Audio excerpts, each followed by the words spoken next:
I was approached by an American TV producer called Ben Silverman. He had a small production company called Relevance, and he asked me over lunch whether it was possible, whether I thought it was even conceivable to turn the Tudor dynasty into a soap opera for TV.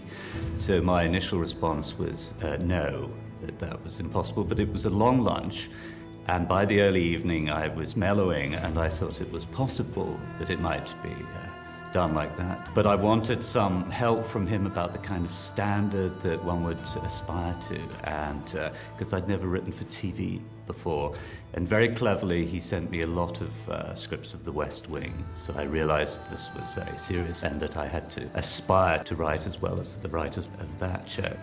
Of course, I'd done a lot of research into the Tudor period and the Elizabethan period. I'd written a movie called Elizabeth. But I wanted a new Henry. I wanted, if it was worth doing, it would have to be different. It would have to show the Tudor court, it would have to show the king in a different way. Of course, there's a cliche about Henry, is that he's a big, fat, bearded fellow eating chicken wings, belching and cutting his wives' heads off. I knew from my reading that this wasn't the whole picture, and it seemed more exciting to do a younger Henry.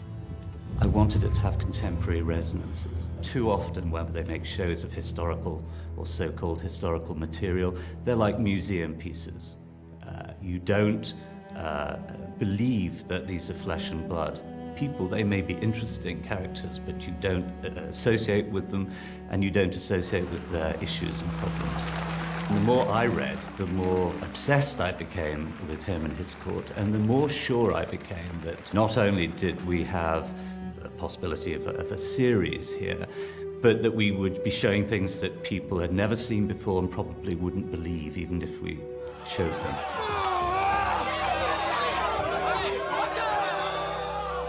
The story initially was in the struggle between Henry, Catherine and Anne for the divorce, for the face of the country, for the future of England.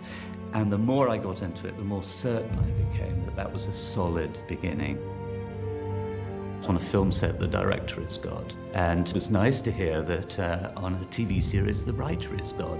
I've been involved in every aspect of this, and it's been exhausting and wonderful, partly because everyone involved, the crew, Morgan O'Sullivan, the producer, the actors, and everyone associated with it has helped me to put everything I have and everything I am into this show.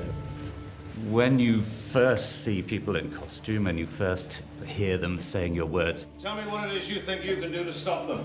It's a time of fundamental fear and panic. And what is going through your head is, oh God, it may be no good. You think, is it going to be embarrassing? Are the actors going to be embarrassed by having to say your words? And then it's not immediate, but slowly you realize that they can say it, that they can invest it with their own personalities, and that it's not too bad. I have occasionally, from time to time, been criticized for not being historically accurate. And I've always said, well, it's a drama. You know, if I was doing a documentary, I would have done it differently, and I would have written it differently. But my first duty is to entertain and to be dramatic. The last episode of The Tudors was actually quite difficult to write, in the sense that it was the culmination of 38 episodes altogether, 5 years of my life of living with these people, and particularly Henry, and having to decide what to do with him, and how I wanted the series to round off, giving the audience, and I suppose now the fans of the show, satisfactory endings, that they wouldn't feel cheated. It is well done. I decided very early on that I wasn't going to kill him, which made it more difficult, actually, because that was the obvious answer. Because he'd become such a tyrant, that if he just died, there's precious little sympathy for him just in his death.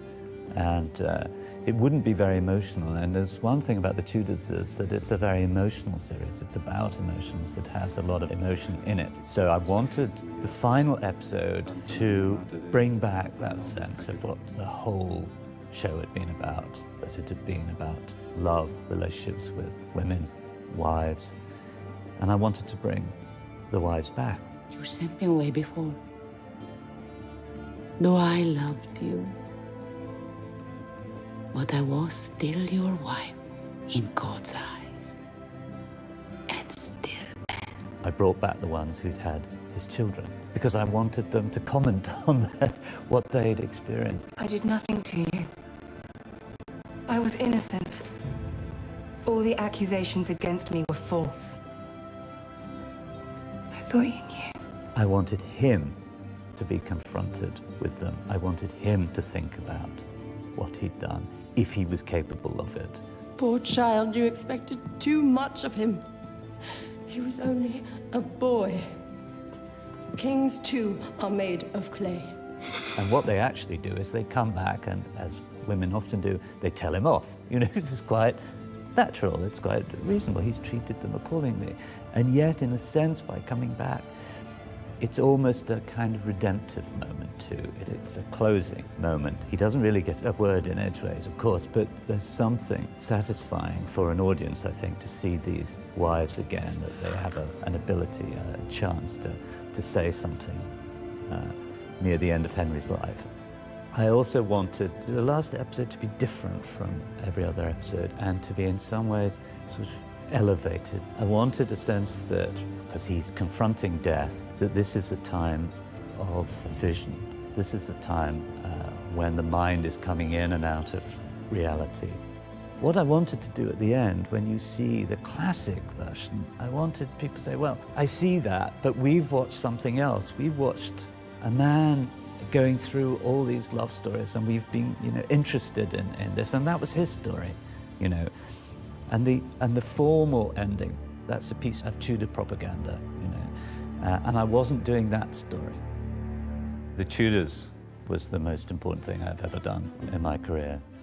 But there's more of me inside it. I wrote The Tudors. It was very much my show in that sense. And I was so deeply embedded in it that it was in me, in my waking and sleeping hours. I would wake up with ideas and images for The Tudors.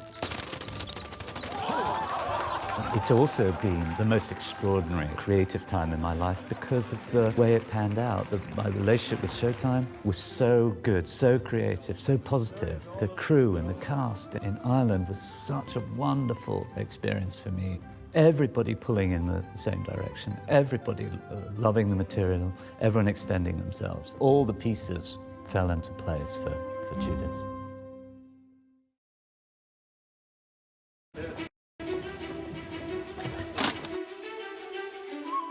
It speaks to anyone.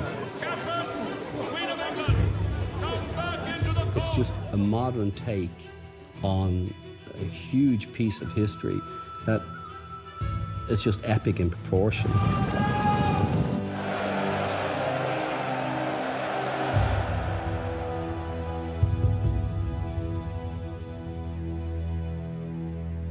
People have sort of denounced it for its inaccuracies, historic inaccuracies, but there's poetic license as well to make it interesting. Art has shape.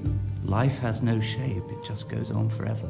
But art has to have shape, and as a writer, it's your first duty to give it shape, and that's the pleasure of watching it. You know what it's all about? Telling the story, and telling it well, and telling it so it captures people's imagination, and people come back to see it again. We make history very exciting.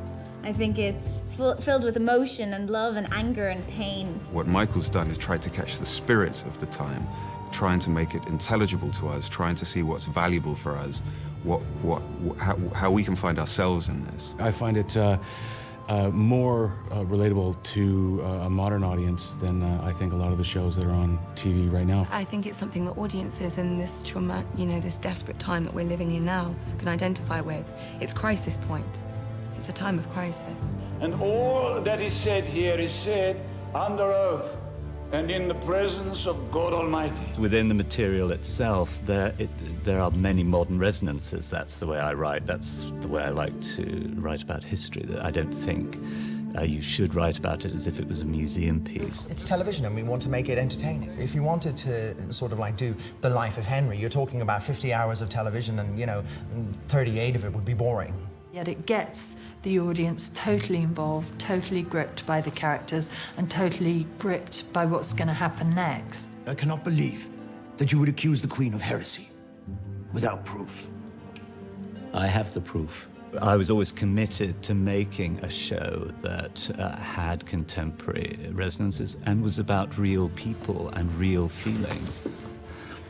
It's not just a history lesson, it's a lesson in humanity, the way people relate to each other. You see a king and a queen and a royal family structure that emotes and that deals with things just like everybody else. Even though we're talking about people wearing crowns and kind of groovy clothes, they're still the same people. And it's still fascinating to watch powerful people grappling with the same kinds of issues that we all have to grapple with, issues of integrity, issues of sexuality, issues of religion. What does it mean to be loyal? What does it mean to believe in God? What does it mean to have a word? What does it mean to fall in love?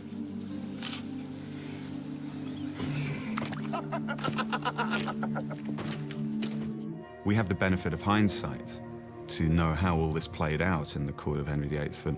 And one of the things that's really fun to do in terms of recreating it is to try and imagine yourself into the chaos of the moment where everyone has different opinions about what's really going on and what really should be taking place, and no one knows what's going to happen next, and everything's at stake and everything's to play for. I am not well handled.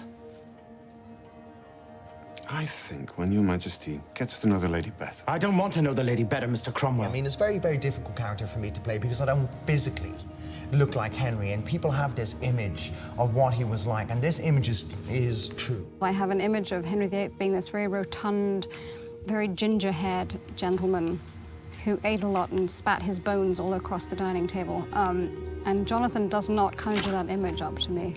When people think of Henry VIII normally, they have this grotesque figure of this old, bloated, misogynistic old man, which maybe he did become in his later years. But what isn't so well perceived, I think, is that the young Henry VIII was everything a woman could possibly want. He's 6'3", and he was very, very athletic in his youth, and was the shining prince of Europe. He was just a magnetic human being, and I think any woman would fall head over heels. He just oozed charisma. In the minds of the people that were producing the piece, and Michael Hurst, who wrote the piece, and Charles McDougall, who directed the first 2 episodes, they saw something in me that they liked for their Henry, and that I could create something that was quite different to anything that had been seen before. Darcy and York have betrayed me? Well, we shall see what end they come to. And why haven't Shrewsbury and Suffolk attacked yet? All I hear are their complaints and their excuses. I think he's bringing something to Henry VIII that I would never have conceived of myself. Johnny's Henry VIII is sexy, dynamic. He's completely unpredictable, mercurial.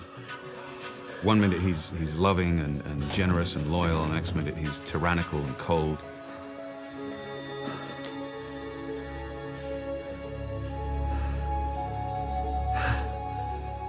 Welcome back.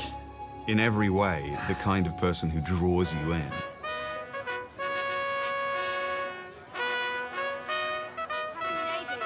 One of the things that people keep talking about are the amazing costumes that Joan Bergen has done, and it really does just look beautiful. Joan Bergen is the costume designer on this show, and she is a genius, and it's been such a pleasure to work with her. Joan Bergen has certainly helped a lot by taking a period that is, you know, that is so old, and yet making it so essential and so modern for its times. Do you think Francis will have anything as fine as these? Only if he steals them. We worked on the same principle as I have on the script, which is basically the 85% principle, that rather than just go for what's accepted to be a Tudor costume, Joan wanted something slightly different, something slightly more interesting, and we went for slightly more Renaissance. feel. It's just sexier, and it would help a contemporary audience to identify with the people. If you like nothing else, just watch for the clothes. Honestly, I would wear these out if they let me. I love them. They give you the corsets suck, but besides that, they look pretty cool. History is just human. That's all it is. And it's one tiny little thing. It's one turn of a corner, it's one stick of a knife, it's one scribble of a pen. Changes everything for people for generations and generations. This show it's showing history, it's showing fact and imagination all at the same time. It's so informative and it's so enjoyable to watch. It will connect history to the present day. It will connect the King of England to ordinary men walking around today, and it will connect Anne Boleyn and Catherine of Aragon to ordinary women walking around today. It's always interesting to watch something and have it represented visually for you. It's much easier to absorb. I think in history, what can happen is that a younger generation can feel distant and disconnected from it. And what the Tudors does, for me at least, is it makes you in touch with that, that they have their own, problems and heartbreak. It's not about looking back at a period from a sort of perspective of thinking, how unfortunate they are not to be as sophisticated as us. But it's much more like looking in a mirror where people are wearing slightly different clothes and talking in a slightly different way, but essentially showing us who we are. I'm in to see the king. Yes, my lord.